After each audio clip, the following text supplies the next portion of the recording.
سورہ البقرہ آیت نمبر 256۔ السلام علیکم ورحمۃ اللہ وبرکاتہ، نحمدہ ونصلی علی رسولہ الکریم، اما بعد فاعوذ باللہ من الشیطان الرجیم، بسم اللہ الرحمن الرحیم، رب اشرح لی صدری ویسر لی امری واحلل عقدۃ من لسانی یفقہوا قولی، ربی زدنی علما۔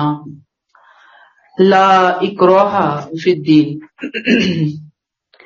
یہ جو رویہ اختیار کرنا چاہ رہے ہیں انہیں کرنے دیجیے اے نبی، بریکٹ کلوز، دین کے معاملے میں اللہ کی طرف سے، بریکٹ کلوز، اللہ کی طرف سے کوئی جبر نہیں۔ قرآن کے نزول کے بعد، بریکٹ کلوز، ہدایت کو گمراہی سے بالکل الگ کر دیا گیا ہے۔ اس لیے جس نے طاغوت کا انکار کر کے اللہ کو مانا تو اس نے گویا ایک مضبوط رسی پکڑ لی جو کبھی ٹوٹ نہیں سکتی۔ اللہ سب کچھ سننے والا اور سب کچھ جاننے والا ہے۔ آیت 253 میں ہم پڑھ کر آئے کہ فضیلت انبیاء کرام کو کس نے دی ہے؟ اگر اللہ چاہتا تو لوگ آپس میں لڑتے نہ لڑتے، اگر اللہ چاہتا تو لوگ آپس میں نہ لڑتے، لیکن اللہ نے ان کو چونکہ کیا دی ہے؟ مہلت دی ہے، آزادی دی ہے، امتحان ہے ان کا، لہٰذا اللہ تعالیٰ نے زبردستی نہیں کی۔ یہ وہی سنت اللہ چاہتا وَلَوْ شَاءَ اللَّهُ مَا اقْتَتَلَ الَّذِينَ مِن بَعْدِهِمْ، اللہ تعالیٰ اس سنت کی وضاحت کر رہے ہیں کہ نبی کا کام ابلاغ ہے، پہنچا دینا ہے۔ تسلی رکھیے ہے نبی صلی اللہ علیہ وسلم، آپ نے اتمام حجت کر دیا۔ اتمام حجت کیا ہوتا ہے؟ آخری حد تک جا کر اللہ کا پیغام آپ نے لوگوں تک پہنچا دیا، کوئی کمی پیشی کسر نہیں چھوڑی۔ اب لوگوں کے پاس آزادی ہے، چاہے مانے چاہے نہ مانے۔ وہ چاہتا تو زبردستی لوگوں کو نیکی کے راستے پر چلا دیتا، لیکن ایسا نہیں کیا۔ گویا اس اہم ٹکڑے میں جو بات بتائی جا رہی ہے کہ اے نبی، کسی کو مسلمان بنانے کے لیے زبردستی نہیں کرنی، یہ بہت اہم بات ہے۔ دوسری بات یہ، مشرکین کے ذہنوں کو اللہ تعالیٰ کھولنا چاہتے ہیں آیت کے اس ٹکڑے سے، جو کہتے ہیں کہ اگر ہم شرک کر رہے ہیں، اگر یہ اللہ کے نزدیک ناپسندیدہ ہوتا تو وہ ہمیں زبردستی روک دیتا۔ اسے چاہیے نا وہ ہمیں زبردستی روک دے اگر یہ اس کا ناپسندیدہ کام ہے۔ اللہ تعالیٰ نے، اور مشرکین کہتے ہیں کہ گویا اس نے ہمیں نہیں روکا، اس نے ہم سے زبردستی نہیں کی، تو اس کا مطلب یہ ہے کہ یہ جو شرک ہے یہی ٹھیک ہے، یہی سیدھا راستہ ہے۔ تو اللہ تعالیٰ ان کی یہ کنفیوژن دور کر رہے ہیں کہ بھی تم جو شرک کر رہے ہو اللہ تمہیں روک نہیں رہا زبردستی، تو اس کا مطلب یہ ہے اللہ نے آزادی دی ہوئی ہے۔ اس کا یہ مطلب نہیں ہے کہ ہاں شرک بھی ٹھیک ہے اور توحید بھی ٹھیک ہے، تم توحید کے اندر شرک کا پیچ لگا لو، نو، اجازت نہیں ہے۔ تیسری بات، آج اس بات کو مسلمانوں نے اور معنی میں لیا کہ جو چاہیں کریں اسلامی ریاست کے اندر مسلمان ہوتے ہوئے، چوری کریں، شراب کریں، زنا کریں، استغفر اللہ، لا اکراہ فی الدین، اللہ کے دین میں تو کوئی زبردستی ہے ہی نہیں۔ یاد رکھیے کہ لا اکراہ فی الدین سے مراد کیا ہے؟ کسی کو زبردستی آپ مسلمان نہیں بنا سکتے، یعنی لا اکراہ فی الدین کو کیا ہے کہ آپ کسی کو زبردستی مسلمان نہیں بنا سکتے، یہ اس کا مفہوم ہے۔ اس کا یہ مطلب نہیں ہے کہ آپ اسلامک قوانین کو فالو ہی نہیں کریں گے، کیونکہ ہم پہ تو اللہ نے کہا ہے زبردستی نہیں ہے، لہٰذا آپ کوئی زبردستی ہم سے کوئی غلط صحیح کام نہیں کروا سکتا، غلط کام سے ہمیں نہیں روک سکتا، کیونکہ قرآن کہتا ہے لا اکراہ فی الدین۔ بات سمجھ میں آ گئی ہے؟ اللہ تعالیٰ کہتے ہیں قد تبین الرشد من الغی، ہدایت کو گمراہی سے بالکل الگ کر دیا گیا۔ کب؟ جب سے اب یہ قرآن نازل ہوا ہے۔ اللہ نے کلیئر کٹ باتیں بتا دی۔ اب یہ لوگوں کی اپنی ذمہ داری ہے، آنکھیں کھولیں۔ قرآن کے آنے سے پہلے تو لوگ جو ہیں وہ مختلف انداز میں چل رہے تھے، اپنی اپنی علیحدہ 1.5 اینٹ کی مسجد بنا کر دین کا حلیہ بگاڑ دیا تھا، انہوں نے اپنی کتابوں کا حلیہ بگاڑ دیا تھا۔ قرآن کو پورے اہتمام اور اللہ نے اپنی حفاظت میں نازل کیا قیامت تک کے لیے، جس میں کوئی ایک لفظ بھی آگے پیچھے نہیں کر سکتا۔ تو اللہ کہتے ہیں قد تبین الرشد من الغی، گمراہی الگ اور دین ہدایت الگ ہو گیا، بالکل کلیئر کٹ۔ آنکھیں کھولو، آؤ دیکھو، پڑھو، سمجھو، غور و فکر کرو۔ پھر ایک بہت زبردست بات اللہ نے ایک رول بتا دیا، فَمَن يَكْفُرْ بِالطَّاغُوتِ وَيُؤْمِن بِاللَّهِ فَقَدِ اسْتَمْسَكَ بِالْعُرْوَةِ الْوُثْقَىٰ، جس نے طاغوت کا انکار کر کے اللہ کو مانا۔ طاغوت کون ہے؟ شیطان۔ شیطان کا انکار کیا جس نے۔ شیطان کا لفظ اور طاغوت کا لفظ قرآن میں ہم معنی آئے ہیں۔ اس سے مراد ہر وہ جن یا انس ہے جو اللہ کے مقابلے میں سرکشی اختیار کرے، جو معبود جس کی پوجا کی جائے اللہ کے علاوہ، یعنی اللہ کے علاوہ جس کی پوجا کی جائے، اسے آپ نافرمان بھی کہیں گے، اسے آپ سرکش بھی کہیں گے، اسے آپ غلط طاقت کا استعمال کرنے والا بھی کہیں گے، مفسد بھی کہیں گے۔ تو مراد یہاں پر کیا ہے کہ جو بھی چیزیں انسان کو ہدایت سے دور لے کر جاتی ہیں، جو انسان کو ہدایت سے دور لے کر جاتے ہیں، جو شیطان جن انس انسان کو ہدایت سے دور لے کر جاتے ہیں، اللہ کے راستے میں حائل ہوتے ہیں، آپ کیا کریں؟ ان کا انکار، ان کو چھوڑ دیا، ان سے کنارہ کشی اختیار کر لینی ہے۔ قد تبین الرشد من الغی فمن یکفر بالطاغوت، جس نے طاغوت کا انکار کیا، گمراہی اور ہدایت بالکل الگ الگ کر دیے۔ جس نے گمراہی کو مانا اس نے ہدایت کا انکار کیا، جس نے ہدایت کو مانا اس نے طاغوت کا انکار کیا۔ تو جس نے طاغوت کا انکار کیا اچھی بات مان لی، وَيُؤْمِن بِاللَّهِ، اللہ پر ایمان لے آیا۔ یعنی صرف انکار کافی نہیں ہے، اللہ پر ایمان لانا بھی ضروری ہے۔ اس نے کیا کیا؟ اس نے کون سا رویہ اختیار کیا؟ فَقَدِ اسْتَمْسَكَ بِالْعُرْوَةِ الْوُثْقَىٰ، اس نے تو ایک مضبوط رسی پکڑ لی، ایک مضبوط کڑا پکڑ لیا، لا انفصام لها، جو کبھی نہیں ٹوٹ سکتی۔ یعنی جس اللہ نے وہ مضبوط سہارا دیا ہے نا، وہ اتنا مضبوط ہے کہ وہ نہ چھوڑے گا نہ توڑے گا، جب تک کہ کوئی انسان اسے خود نہ چھوڑے، خود نہ توڑے۔ اور وہ سہارا کسے نصیب ہوتا ہے، کسے حاصل ہوتا ہے؟ جو یکفر بالطاغوت کرتا ہے۔ طاغوت میں نے بتا دیا کہ نافرمانوں کے راستے پر نہیں چلتا، سرکشوں کے، گمراہ لوگوں کے، کسی بھی جن اور انس کی کسی پٹی پر وہ نہیں چلتا، وہ اپنے آپ کو فوکس کروا لیتا ہے توحید کی راہ پر، اور یؤمن باللہ، اللہ کو مان لیتا ہے۔ کیسے؟ ہم نے پیچھے آیت 255 آیت الکرسی میں اللہ کا تعارف پڑھا، اللہ کو اس کے تعارف سے جس نے پہچان لیا، بس اس نے تو ایک مضبوط رسی پکڑ لی جسے ٹوٹنا نہیں ہے۔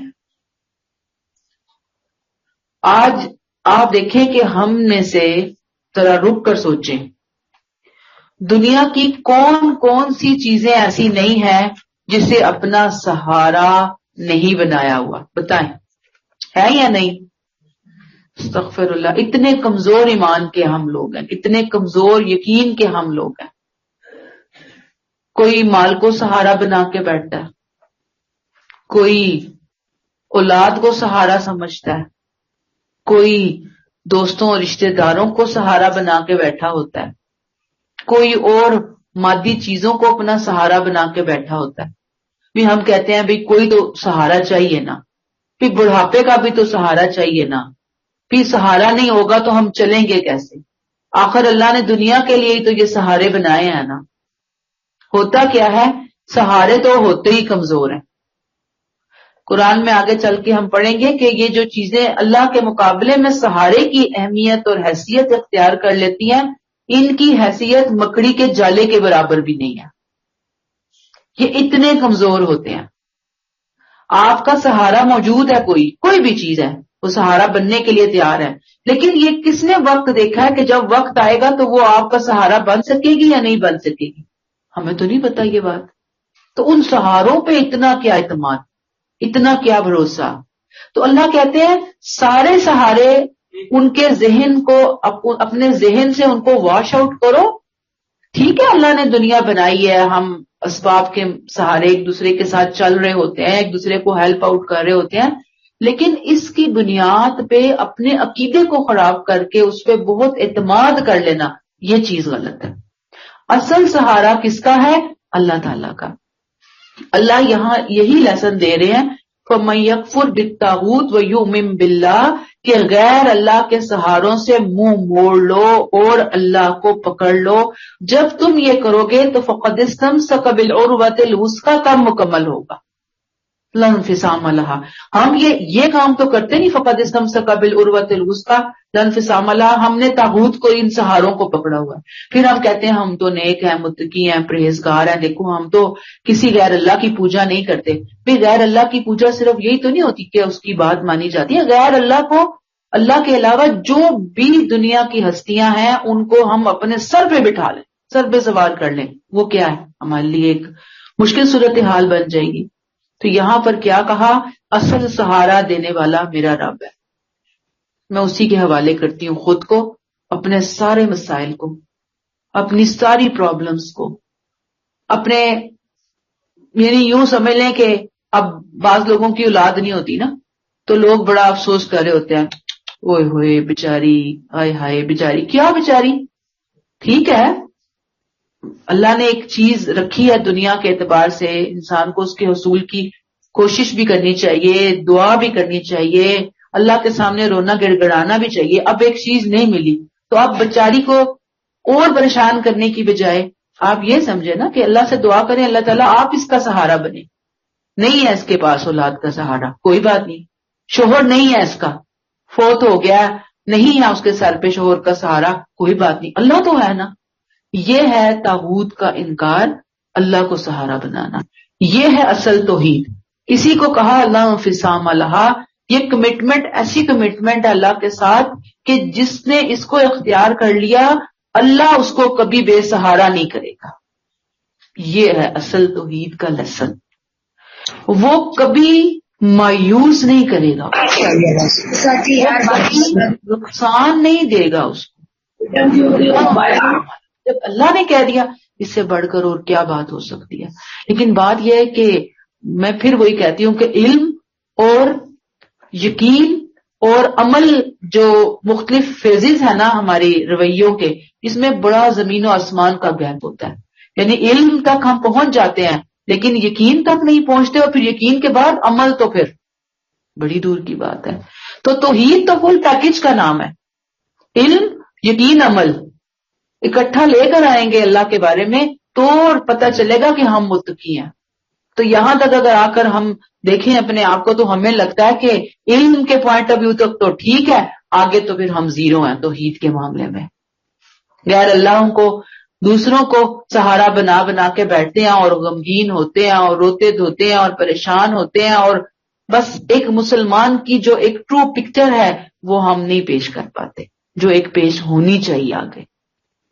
اللہ ہمیں توفیق عطا فرمائے. بہرحال جو اس درجے کو پا لیتے ہیں یاد رکھیے اللہ بھی ان کو اپنا دوست بنا لیتا ہے. واللہ سمیع علیم، اللہ لوگوں کی باتوں کو اچھی طرح سننے والا ہے، سب کچھ جاننے والا ہے. وہی فیصلہ کرے گا کون صحیح معنوں میں ایمان لایا اور کس کا ایمان بودا ہے، کمزور ہے، کس نے غیر اللہ کو اپنا سہارا سمجھا ہوا ہے. تو یہاں رک کر اس آیت کو رٹا لگا لیں ذہن میں کہ اصل سہارا اللہ کا ہے. جب اللہ کا سہارا لیا تو پھر سارے سہارے سائیڈ پہ، اصل میں اللہ ہے جو سہارا عطا کرے گا. اللہ ہمیں اس لفظ کا، ان باتوں کا یقین اور شعور عطا فرمائے. اگلی آیات بالکل اسی لیسن کو لے کر آگے چل رہے ہیں اللہ تعالیٰ. ہم نے یہاں آیت الکرسی کی بات پڑھی، اللہ پر ایمان کی بات پڑھی، پھر آیت 256 میں ہم نے طاغوت کا انکار کر کے اللہ کو مان کر اللہ کو سہارا بنانے کی بات پڑھی، اللہ سے اپنے تعلق کی بات پڑھی. آگے اگلی آیات میں اللہ تعالیٰ کیا کر رہے ہیں، ان باتوں کا کئی مثال اور واقعات پیش کر رہے ہیں انبیاء کرام کی زندگی سے. آیت نمبر 257 اللہ ولی الذین آمنوا، اللہ تو ماننے والوں کا مددگار ہے، دوست ہے.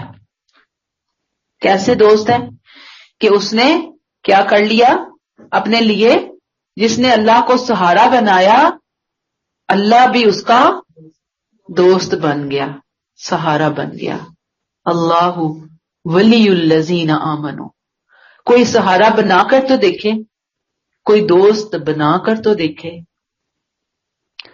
اللہ ہمیں اپنا دوست بنا لے، ہم اپنے آپ کو اس قابل بنا سکیں، اتنی محنت اتنی کوشش کر سکیں کہ ہم اللہ کے دوست بن سکیں. اللہ ہمیں چنے اپنی دوستی کے لیے. کہا یخرجہم من الظلمات الی النور، جن کا دوست اللہ بن جاتا ہے نا، پھر وہ کیا رول پلے کرتا ہے بندہ مومن کی زندگی میں، وہ انہیں اندھیروں سے نکال کر روشنی کی طرف لاتا ہے. دیکھیں ظلمات، اندھیرے، گمراہیاں، تاریکیاں، ظلمتیں بہت ساری ہوتی ہیں، لاکھوں کروڑوں ہو سکتی ہیں، لیکن نور، توحید، ہدایت، صراط مستقیم ایک ہی ہوتا ہے. اللہ ان کو جنہوں نے اللہ کی رسی کو پکڑ لیا، ایسی رسی، ایسا کڑا جس کو ٹوٹنا نہیں ہے، اللہ بھی پھر اس کی وجہ سے ان کو تاریکیوں سے نکال کر روشنیوں میں لے آئے گا، ایمان کا نور عطا کرے گا، اخلاق کے اندر ان کی رہنمائی کرے گا. تب اللہ بنتا ہے کسی کا ولی اور کسی کا دوست. کتنی بڑی بات ہے نا، کتنی خوبصورت بات ہے جو اللہ تعالیٰ نے یہاں پہ بیان کی ہے. ہم پیچھے پڑھ کے آئے تھے نا، لا اکراہ فی الدین، دین کے معاملے میں کوئی زبردستی نہیں ہے. یہ اللہ کی اسی سنت کی مزید وضاحت اللہ تعالیٰ کر رہے ہیں کہ دیکھو ہدایت کے بارے میں اللہ کا قانون کیا ہے. جو ہدایت چاہتے ہیں، جو اللہ کو سہارا بناتے ہیں، جو اللہ کو پکڑتے ہیں، دوسروں سے منہ پھیر کے اللہ بھی ان کو پکڑ لیتا ہے. پھر اللہ ان کے راستے صاف کرنا شروع کر دیتا ہے، پھر اللہ ان کو ظلمات سے روشنیوں کی طرف لانا شروع کر دیتا ہے. یہ خوبصورت ایک بندہ مومن کی زندگی میں اللہ کی طرف سے انعام ہو رہا ہوتا ہے، اسے خوبصورت گفٹ مل رہا ہوتا ہے اس سارے معاملے کی وجہ سے. اللہ ولی، اللہ ولی بن جاتا. ولی سے مراد مددگار، ساتھی، کام بنانے والا، حمایتی. اللہ کن کا ولی بنتا ہے؟ جب کوئی اللہ کا ولی بنتا ہے نا. ہم کہتے ہیں اللہ کے ولی تو شاید کوئی جنگلوں بیابانوں میں ملتے ہیں، بہت ہائی فائی لیول کے لوگ ہوتے ہیں جو اللہ کے ولی ہوتے ہیں. اللہ کے ولی کون ہوتے ہیں؟ ہم کوئی بھی کہہ ہی نہیں سکتا کسی کے بارے میں یہ اللہ کا ولی ہے. ہاں اللہ کو پتا ہوتا ہے کہ اس کے ولی کون کون سے ہیں. ممکن ہے ایک عام بہت عام سا انسان اللہ کا ولی ہو، ہماری نظر میں وہ ایک عام سا انسان ہے، لیکن وہ اللہ کے حکموں پر چلنے والا، اللہ کو اپنا سہارا بنا کر اس سے اپنے تعلق کو مضبوط کرنے والا ہو، اپنی عبادات، اپنے اخلاق، اپنے معاملات، اپنی رسپانسبلٹیز، اپنی ڈیوٹیز بھرپور طریقے سے ادا کرنے والا ہو، اللہ کا وہ ولی ہو سکتا ہے. پھر اللہ بھی ان کا ولی بن جاتا ہے.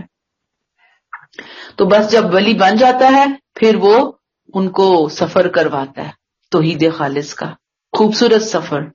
ایسے زندگی میں واقعات لے کر آتا ہے کہ جس سے لوگوں کے ایمان کا لیول بڑھتا چلا جاتا ہے، ان کو روشنیاں نظر آنا شروع ہو جاتی ہیں ان واقعات کی وجہ سے. وہ کہتے ہیں کہ ہاں اگر یہ فلاں واقعہ ایسے نہ ہوتا تو میں آج کہاں ہوتی، میرے ساتھ کیا ہو رہا ہوتا. یعنی کہ سپوز میں اور آپ کہیں کہ اگر قرآن ہمارے ہاتھ میں نہ آیا ہوتا، اگر ہم قرآن کو اس انداز میں نہ سیکھ سمجھ رہے ہوتے تو ہم کہاں ہوتے، ہم کیا سوچ سمجھ رہے ہوتے. ہم معاشرے میں انہی لوگوں کا حصہ ہوتے کہ جو اللہ کی ناراضگی والے کام کر رہے ہیں. اللہ کا کتنا بڑا احسان ہوا کہ اس نے یہ تھمایا، اس نے ایک ہاتھ پکڑا اور آج ہم الحمدللہ اس نور کے سفر پر، روشنیوں کے سفر پر روانہ ہو گئے. اللہ زندگی کے آخری سانس تک ہمارے اس سفر کو جاری اور ساری رکھے. کتنا بڑا اس کا احسان ہے نا. تو بات یہ ہے جب وہ ولی بنتا ہے تو پھر ظلمات سے روشنی کی طرف لے کر آتا ہے. لیکن والذین کفروا، جو نہیں بنتے نا اللہ کے ولی، یا جن کو اللہ قبول نہیں کرتا اپنا ولی بننے کے لیے، ان سے توفیقیں تو سلب ہوتی ہی ہوتی ہیں. ان کے دوست بنتے ہیں اولیاءہم الطاغوت، ان کے دوست شیاطین بن جاتے ہیں، ان کے حمایتی، ان کے مددگار شیاطین بن جاتے ہیں. یہ کون ہوتے ہیں؟ جنہوں نے اللہ کا راستہ اختیار نہیں کیا ہوتا. اور یہ شیاطین کوئی خاص یہ نہیں کہ شیطان جن ہوتے ہیں، بلکہ انسانوں میں اس کے ایجنٹ بھی ہوتے ہیں، اس کے کائندے ہوتے ہیں، وہ اس کے دوست بن جاتے ہیں. یہ پھر ان کے ہتھے چڑھتا ہے. یعنی دو میں سے ایک راستہ تو اس کو چننا ہی ہے، یا اس کو ولی اللہ زینا آمنو کا راستہ اختیار کرنا ہے یا اولیاءہم الطاغوت کے راستے پر چلنا ہے. دونوں میں سے ایک ہے ہی ہے، یا ادھر ہوگا یا ادھر ہوگا. یہ اب ہم نے خود دیکھنا ہم کہاں ہیں، کہاں جانا چاہ رہے ہیں، کدھر چلنا چاہ رہے ہیں. وہ کیا کرتے ہیں، طاغوت کیا کرتے ہیں، یخرجونہم من النور الی الظلمات، وہ انہیں روشنی سے اندھیروں کی طرف کھینچ لے جاتے ہیں. ظلمات، شرک، بدعت، کفر، جہالت، فسق، مایوسی، گمراہی. میں نے آپ سے کہا نا ایک کے بعد ایک اندھیرا، ایک کے بعد ایک اندھیرا، اندھیروں کے اندر ڈوبتے چلے جاتے ہیں. آسمان سے پستیوں کی طرف کا سفر شروع ہو جاتا ہے. روشنی گویا پستیوں سے عرش تک کا سفر ہے، اور ظلمات گویا آسمان سے عرش سے پستیوں اور ذلتوں کا سفر ہے، گمراہیوں کا سفر ہے. تو وہ لے آتے ہیں ان کو. اولئک اصحاب النار، یہ اہل دوزخ ہے. ہم فیہا خالدون، وہ اس میں ہمیشہ ہمیشہ رہیں گے. استغفر اللہ. ظاہری بات ہے کہ جو اللہ سے منہ موڑتا ہے نا، ایک مشہور کہاوت ہے کہ جس گھر میں آدمی نہیں ہوتا وہ شیطان کا مسکن بن جاتا ہے، شیطان کا اڈا بن جاتا ہے. یہاں اللہ نہیں ہوگا، شیطان کا ڈیرا ہوگا، وہاں پر شیطان رہے گا وہاں آ کر. پھر آپ سوچ لیں وہ بندے کو کہاں کہاں لے کے جائے گا، کس کس وادی میں پھرائے گا، مارے گا، گھمائے گا، تباہ کر کے چھوڑے گا. اللہ نے کہا کہ یہ طاغوت تو ہیں ہی جہنم والے، جو ان کے راستے پر چلے گا وہ بھی اصحاب النار ہوگا، اور ہم فیہا خالدون ہوگا، ہمیشہ ہمیشہ انہی کے راستوں میں انہی کے ساتھ رہنے والا ہوگا. یہاں سے ایک چھوٹا سا لیسن میرے اور آپ کے لیے کہ پہلا قدم اللہ کا ولی بننے کے لیے فقد استمسک بالعروۃ الوثقی لا انفصام لہا کا رویہ اختیار کرنے کے لیے پہلا عمل، پہلا کام، پہلا قدم، پہلا پتھر میں نے مارنا ہے. کیسے؟ قدم اٹھانا ہے نا. انسان کو اللہ کا سہارا مانگنا ہے، لینا ہے، کوشش کرنی ہے. باقی ہر سہارے پر، طاغوت پر لکیر پھیرنی ہے. اصل دوست، اصل سہارا کون ہے؟ اللہ تعالیٰ ہے. پھر اللہ بھی اس کو روشنی دے گا، پھر اللہ بھی اس کے لیے آسانیاں کرے گا. لیکن جو اللہ کے علاوہ کہیں اور جائے گا پھر اللہ اس کو اس کے حال پہ چھوڑ دے گا. تو بات کیا تھی کہ پہلا قدم میں نے، بارش کا پہلا قطرہ میں بنوں گی، میں قدم اٹھاؤں گی، میں ہمت کروں گی، پھر انشاءاللہ آسانیاں آنا شروع ہو جائیں گی. یہاں تک کلیئر ہو گئی یہ بات. پھر ہے جی آیت نمبر 258. الم تر الی الذی حاج ابراہیم. اللہ کی سنت کی بات چل رہی ہے. لا اکراہ فی الدین، ہدایت اور ضلالت، اسی کی وضاحت کے لیے اب ایگزیکٹ وہ واقعات آ گئے کہ کس طرح اللہ کا جو دوست بنتا ہے، طاغوت کا انکار کرتا ہے، اللہ کو مانتا ہے، کس طرح اللہ اس کو پھر تاریکیوں سے روشنیوں کا سفر طے کرواتے ہیں، کس طرح ہدایت کا بندوبست عطا کرتے ہیں. جو حقیقت جاننا چاہتے ہیں اللہ ان کو ہدایت کی طرف لاتے ہیں. بس فیئرنس ہونی چاہیے بندے کے اندر. انسان کو پتہ ہونا چاہیے کہ کیا کرنا ہے، کب کرنا ہے اور کیسے کرنا ہے. جب ہمارے اندر ہم فیئر ہوں گے نا اللہ کے ساتھ، اللہ مجھے تو تیرا راستہ چاہیے، اللہ میں تجھے اپنا سب سے بڑا سہارا مانتی ہوں، میرے لیے دنیا کا کوئی رشتہ سہارا نہ تھا، نہ ہے، نہ ہوگا، میں اس بات کا اعلان اور اظہار کرتی ہوں. وہ یہ نا توحید تو یہ ہے کہ خدا حشر میں کہہ دے کہ یہ بندہ دو عالم سے خفا میرے لیے ہے، بس اس کا تو رب بھی میں ہوں، رب بھی میں تھا. تو جب کوئی انسان اللہ کا ہاتھ پکڑ لیتا ہے نا، اللہ کی طرف جاتا ہے، تو اللہ تعالیٰ اس کو بتاتے ہیں کہ بھی کیا کرنا ہے اور کیسے کرنا ہے. وضاحت کے لیے واقعات شروع ہو گئے. اللہ کہتے ہیں کیا تم نے اس شخص کے حال پر غور نہیں کیا جس نے ابراہیم سے اس کے رب کے معاملے میں اس لیے بحث کی کہ اللہ نے اسے اقتدار عطا فرمایا تھا. اس وقت جب ابراہیم نے اس سے کہا میرا رب تو وہ ہے جو زندگی دیتا ہے اور موت کو وارد کرتا ہے، اس نے جواب دیا میں بھی زندگی دیتا ہوں اور مارتا ہوں.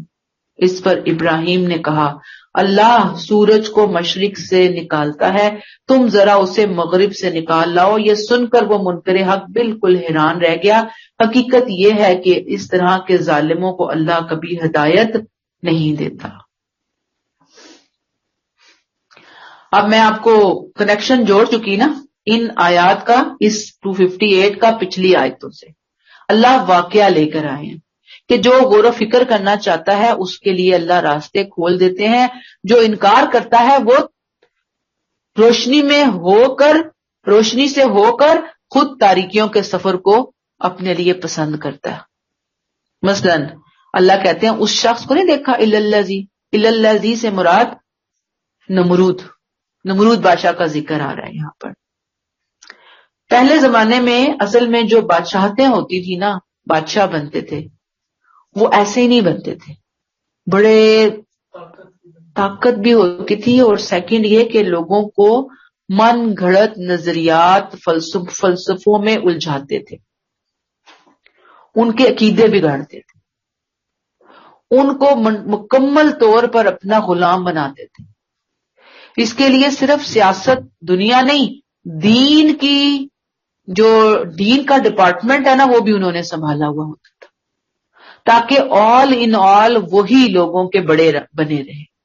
کوئی ایک ڈپارٹمنٹ بھی وہ کسی اور اسکالر کو، کسی مولوی کو، کسی علامہ کو نہیں دینا چاہتے تھے، وہ خود ہی بنے ہوتے تھے. کہتے تھے خدا کا، جیسے فرعون کہتا تھا خدا کا اوتار ہوں میں، خدا کا نمائندہ ہوں میں. بادشاہ بھی کہلاتا تھا، خدا کا نمائندہ بھی خود کو کہلاتا تھا، لوگوں سے اپنی پوجا کرواتا تھا، ایک طرح سے یوں سمجھ لیں آپ. یہی اقتدار تھا جس نے عراق کے بادشاہ نمرود کو تکبر اور غرور میں مبتلا کر دیا تھا. وہ اپنے آپ کو سورج دوتا کا زمین میں نمائندہ کہلواتا تھا. یعنی استغفر اللہ، اللہ دوسری شکل میں آ گیا زمین پہ نمرود کی شکل میں. وہ یہ کہتا تھا لوگوں کو. نمرود کی قوم جن دیوتاؤں کو پوجتی تھی ان میں سب سے بڑا درجہ سورج کو حاصل ہوتا تھا. تو یہ کہتا تھا کہ میں سورج دیوتا کا اوتار ہوں. تو پھر ظاہری بات ہے کہ زمین پہ میری بات مانی جائے گی، آسمان پہ سورج کو پوجا جا رہا ہے. اب سیدنا ابراہیم علیہ السلام کی طرف سے دعوت توحید کا ایک پیغام ملا، ایک مناظرہ ہو گیا.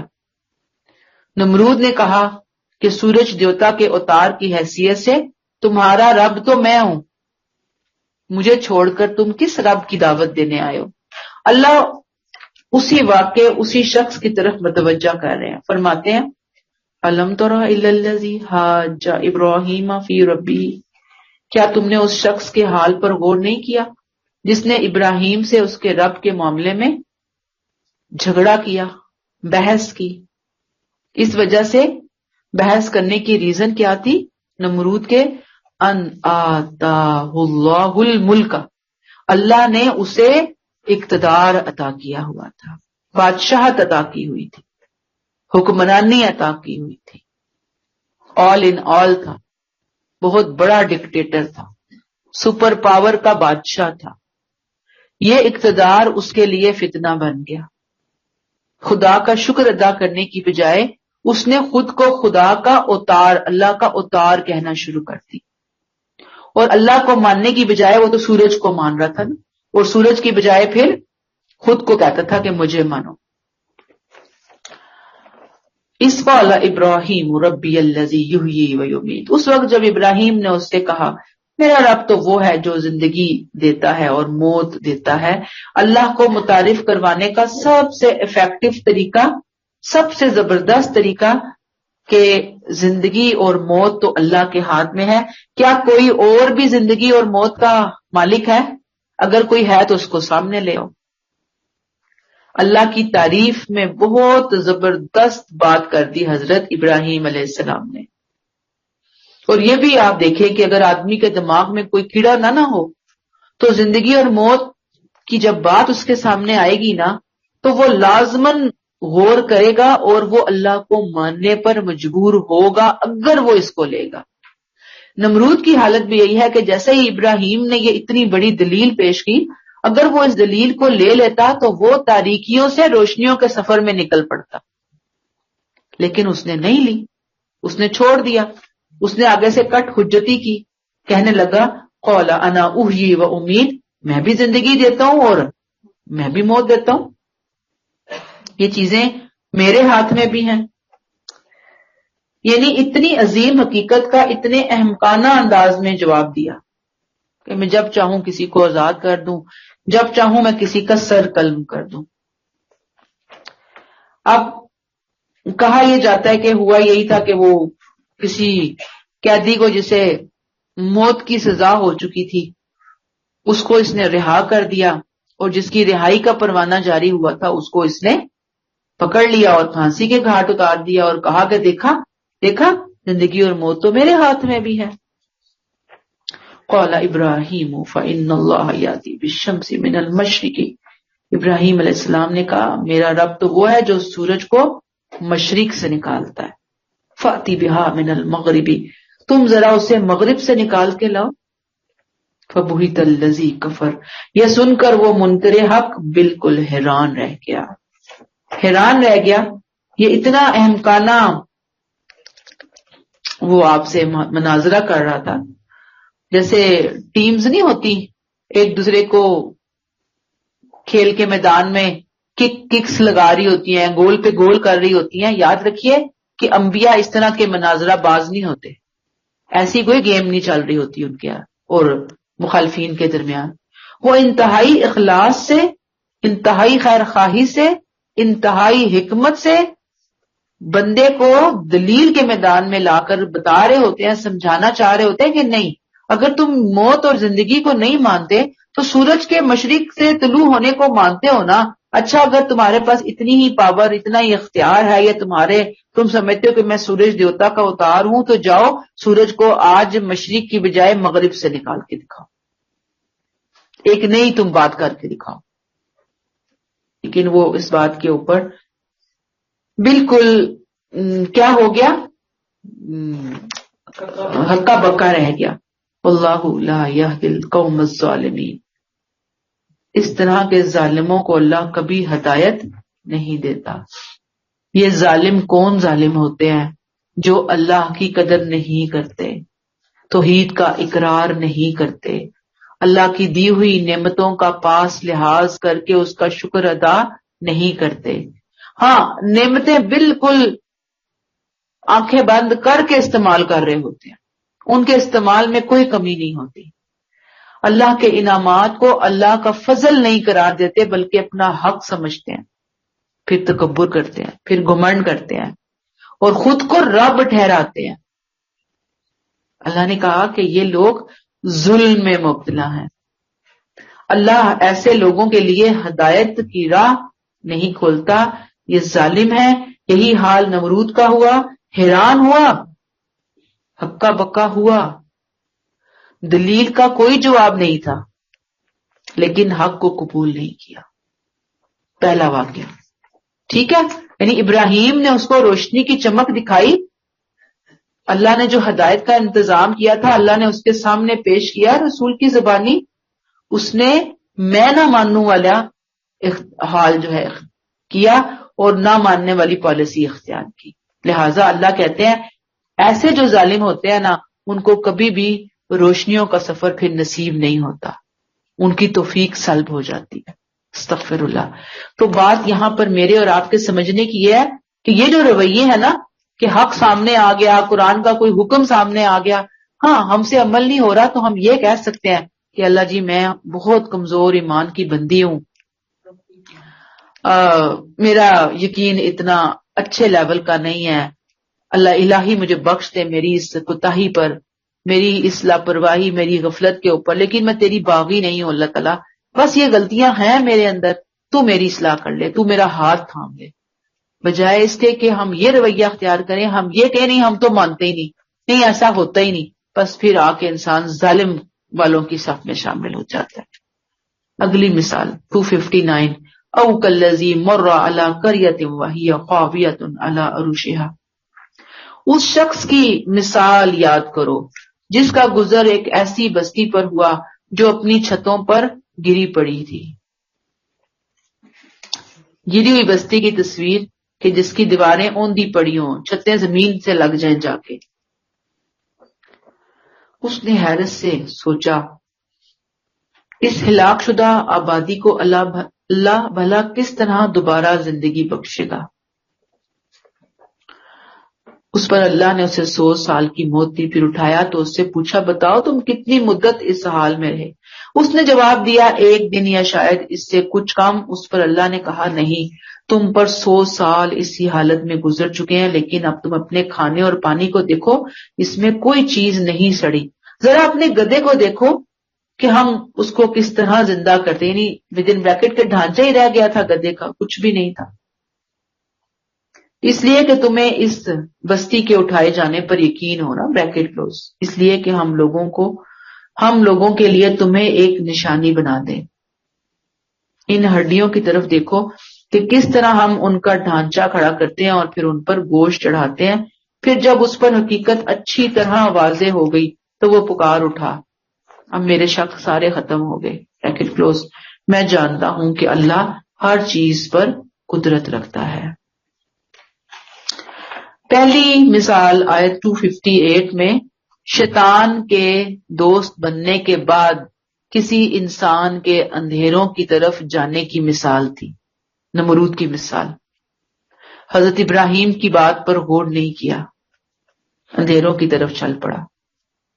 آیت 259 میں ان لوگوں کی مثال جنہیں ان کا رب ہدایت روشنی دکھاتا ہے, وہ اس کو فوراً آگے بڑھ کر لپک کر قبول کرتے ہیں، پھر ان کا رب انہیں اندھیروں سے نکال کر روشنی کی طرف لے جاتا ہے۔ کہا جاتا ہے کہ یہ واقعہ غالباً حضرت عزیر نبی کے مشاہدات پر مبنی واقعہ یا حزقیل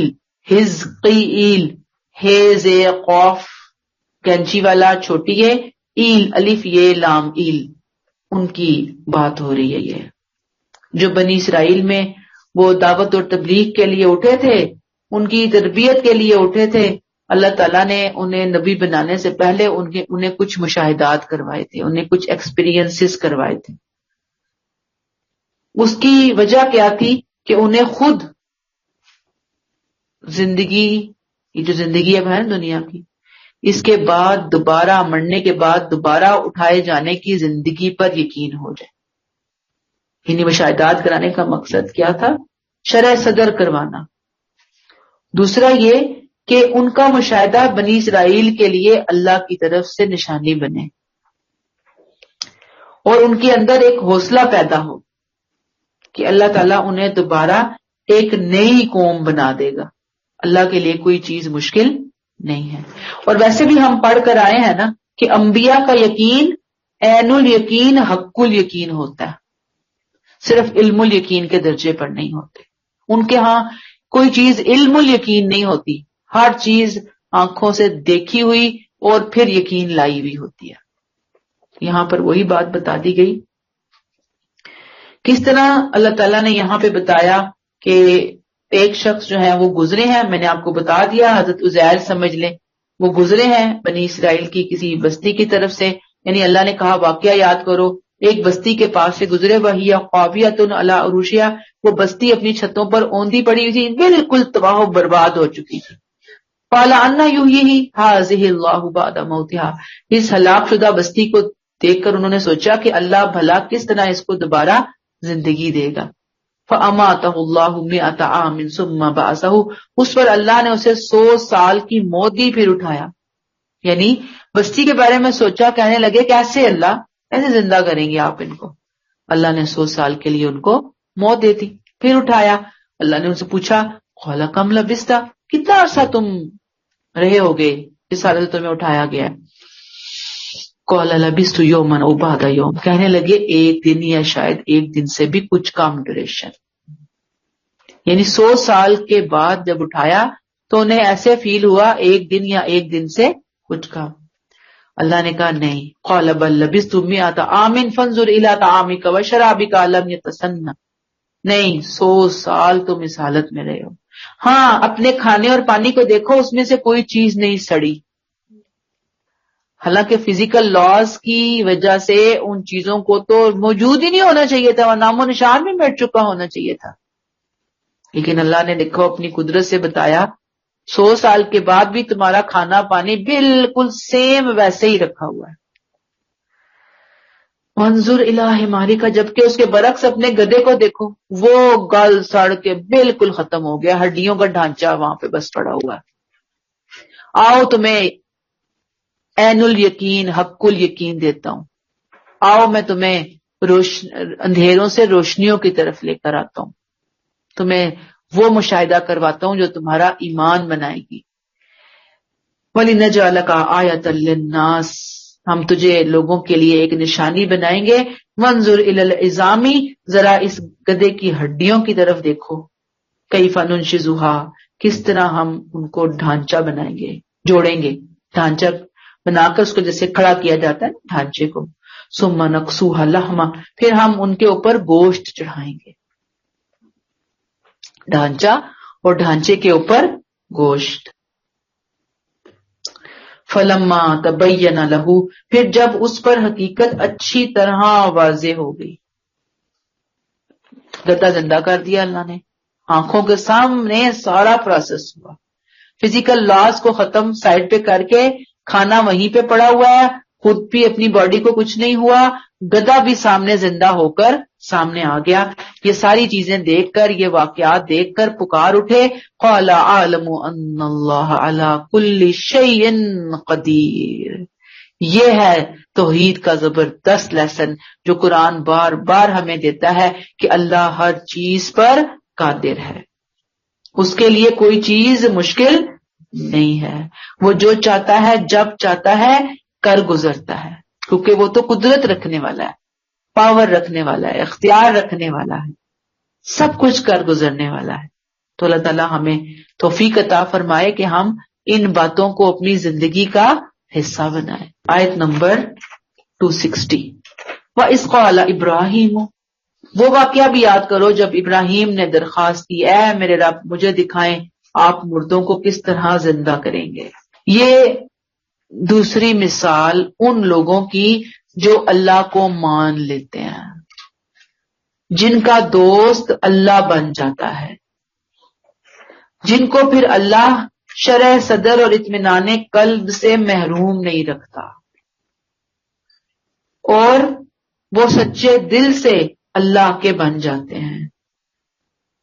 اللہ اپنے ایسے اسپیشل بندوں کو اپنے بارے میں کچھ مشاہدات کرواتے ہیں، اور یہ مشاہدات انبیاء اور صدیقین انبیاء کے ساتھ ریلیٹڈ ہوتے ہیں، انبیاء اور رسولوں کے ساتھ ریلیٹڈ ہوتے ہیں۔ اللہ تعالیٰ اپنے بندوں کے دل سے خلش دور کرنے کے لیے ایسے واقعات سامنے لے کر آتے ہیں، انہیں اپنا یقین مہیا کرتے ہیں اللہ تعالیٰ۔ اب وہ واقعہ یاد کرو، یہ واقعہ حضرت ابراہیم علیہ السلام کے ذاتی نوعیت کے واقعات میں سے ہے، حق الیقین کے ساتھ، تاکہ وہ لوگوں کے اندر آخرت کا اعلان کریں، وہ یہ اعلان کریں کہ یہ زندگی عارضی ہے، وہ یہ اعلان کریں کہ اس کے بعد دوبارہ سے کھڑا ہونا ہے۔ وَإِذْ قَالَ ابراہیم ربی، ابراہیم نے اپنے رب سے کہا ارنی کیف تحیی الموتیٰ، اے اللہ مجھے دکھا آپ مردوں کو کیسے زندہ کریں گے۔ قَالَ أَوَلَمْ تُؤْمِنْ، فرمایا کیا تم اس بات پر ایمان نہیں رکھتے؟ جیسے ہمارے نبی کو معراج کا تحفہ ملا تھا نا، تو وہاں پہ بھی اللہ آپ صلی اللہ علیہ وسلم نے بہت سی چیزوں کا مشاہدہ کیا تھا، ٹھیک ہے نا۔ اللہ تعالیٰ ہر رسول نبی کو کچھ نہ کچھ مشاہدے کرواتے ہیں، تو یہاں پر ابراہیم علیہ السلام کے یہ مشاہدے ہیں، واقعات ہیں۔ انہوں نے کہا کہ اللہ نے کہا کہ اے ابراہیم تمہیں مجھ پہ ایمان نہیں ہے، اس بات پہ ایمان نہیں ہے کہ میں مرنے کے بعد دوبارہ سے زندہ کروں گا۔ قال بلا، کہنے لگے کیوں نہیں ہے اللہ تعالیٰ، ایمان تو ہے، ولکن لیطمئن قلبی، لیکن میں چاہتا ہوں کہ میرا دل مطمئن ہو جائے، اپنی آنکھوں سے دیکھنا چاہتا ہوں۔ بس یہ خواہش کا اظہار کیا نا، بہت پیاری سی، ایک طرح سے یوں سمجھ لیں معصوم سی خواہش اللہ کے سامنے رکھی کہ مجھے دکھائے نا اللہ، میں یقین چاہتا ہوں اپنے دل کا، ہاں ایمان تو ہے، یقین کا لیول چاہیے مجھے۔ اللہ نے کہا اچھا ٹھیک ہے۔ قال فخذ اربعۃ من الطیر، اللہ نے کہا اچھا تو 4 پرندے لے، فصرہن الیک، انہیں اپنے ساتھ مانوس کر لے، ثم اجعل علی کل جبل منہن جزءا، ان کو ذبح کر لے، گوشت مکس کر لے، اور ان میں سے ہر ایک سے 4 حصے بنا کر ایک ایک پہاڑ کے اوپر رکھ دے۔ ثم ادعوہن، پھر ان کو تو پکار، یاتینک سعیا، وہ زندہ ہو کر، وہ دوڑتے ہوئے تیرے پاس چلے آئیں گے۔ گویا واقعہ کیا ہوا کہ 4 پرندے لے کر مانوس کرو، نام رکھو کہ تم آواز دو وہ تمہارے پاس آئیں، فوراً پہنچے، اتنے مانوس ہو جائے۔ اب وہ ہو گئے، پھر آپ کا ذبح کرو، سب مکس کر لو، گوشت کو 4 مختلف دور دور جگہوں پہ رکھو، اب ان کو بلاؤ، دیکھو تمہاری آنکھوں کے سامنے وہ گوشت اٹھے گا، ایک دوسرے سے جڑے گا، اور جڑ کر وہ پرندے بن کر دوڑتے ہوئے اڑتے ہوئے نہیں آئیں گے کہ شیطان تمہارے دماغ میں ڈال دے کہ کوئی اور پرندہ آ گیا تھا، نہیں، دوڑتے ہوئے تمہارے پاس آئیں گے، زمین پر یہ سارا پروسیس ہوگا، تمہاری آنکھوں کے سامنے تمہارا یہ سارا پروسیس ہو جائے گا۔ اور ابراہیم علیہ السلام کو یہ بھی کوئی شبہ نہ رہے کہ یہ وہی پرندے ہیں جو انہوں نے ذبح کر کے پہاڑی پر رکھے تھے، سامنے جب ہوگا نا آنکھوں کے سامنے تو سامنے سے آئے گا، تو کوئی مسئلہ نہیں ہوگا۔ اللہ نے کیا کہا، وَعْلَمْ، جان لے، ان اللہ عزیز حکیم، اللہ زبردست ہے، بڑی حکمت والا ہے۔ آپ دیکھیں نا پچھلی آیت میں کہا قال عالم، ان کے زبان سے اللہ نے کہلوایا ان اللہ علی کل شیء قدیر، اب کہا جا رہا ہے ان اللہ عزیز حکیم، اس کے لیے کیا مشکل ہے، دینے پہ آئے تو وہ نہال کر دے سیکنڈز کے اندر، اس کے لیے تو کوئی مشکل نہیں ہے، اس کے خزانوں میں کوئی کمی تو نہیں ہے، نہیں دے رہا، نہیں راستے نکال رہا، ہر دروازہ تمہیں بند مل رہا ہے، تو یہ اس کی حکمت ہے، اس کی رضا ہے، اس کا علم ہے. وہ یہ جاننا چاہ رہا ہے کہ دیکھوں میرا بندہ میری بندی کہاں کھڑے ہیں میرے معاملے میں. یہ آزمایا جا رہا ہے ہمیں، ورنہ تو وہ غالب ہے، حکیم ہے، سیکنڈز میں ہمارے مسئلے حل کر سکتا ہے. آپ دیکھ لیجئے کہ یہ جو دوڑنا تھا نا پرندوں کا، یہ ایک لیسن بھی دے رہا تھا حضرت ابراہیم علیہ السلام کو اور ہم سب کو، کہ جب سور پھونکا جائے گا نا تو تمام مخلوقات قبروں میں ادھر ادھر جل گئی، سمندروں میں گئی، جہاں بھی گئی وہ ایسے ہی اکٹھے ہوں گے اور اکٹھے ہو کر سب حشر کے میدان میں دوڑنا شروع کر دیں گے. ایسے ہوگا، اس بات پر ہمارا بھی یقین ہونا چاہیے. اب ہمارا یقین تو بن دیکھے یقین ہے نا، ان کو تو اللہ نے یہ تجربہ کروا دیا تھا. بہرحال اللہ تعالیٰ یہ بتاتے ہیں کہ قیامت میں اٹھتے ہی دنیاوی زندگی کی تمام یادداشتیں زندہ ہو جائیں گی، یہاں تک کہ مانوس پرندے اپنے مالکوں کی آواز بھی پہچان لیں گے جیسے دنیا میں پہچانتے تھے. ان دنیا میں جیسے کوئی پہچانتا ہے وہاں پہ ہر چیز پہچان لے گی، کون تھا، کیا تھا، کیسے تھا. اللہ جب چاہے گا لوگوں کو دوبارہ اٹھا کھڑا کرے گا، وہ لازماً ایسا کرے گا، اس لیے کہ اس کی حکمت کا تقاضا یہی ہے. یہاں تک سمجھ آ گئی ہے بات کی؟ تو یہاں پہ ہم روک لیتے ہیں آج. سبحانک اللہم و بحمدک، نشہد ان لا الہ الا انت، نستغفرک و نتوب الیک. السلام علیکم و رحمۃ اللہ وبرکاتہ.